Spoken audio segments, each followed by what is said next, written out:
કહેવામાં આવે. એટલે આ યમુના નદીએ પૂછ્યું યમુનાબેને યમરાજાને, પોતાના ભાઈને, કે આ પાપ શાના, આ કયું પાપ કરે તો આવું દુઃખ એ ભોગવવું પડે નરકની અંદર.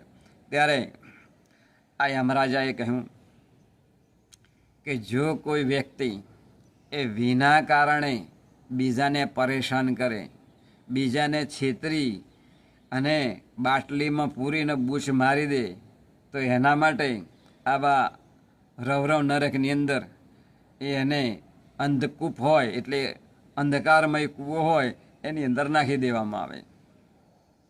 જો કોઈ વિના કારણે બીજાને પરેશાન કરે, એટલે કે કૂતરો જતો હોય અને કોઈ એને પસરો મારે, તો એ પસરો માર્યાની સજા એને આ અંધકૂપ નરકની અંદર ભોગવવી પડે.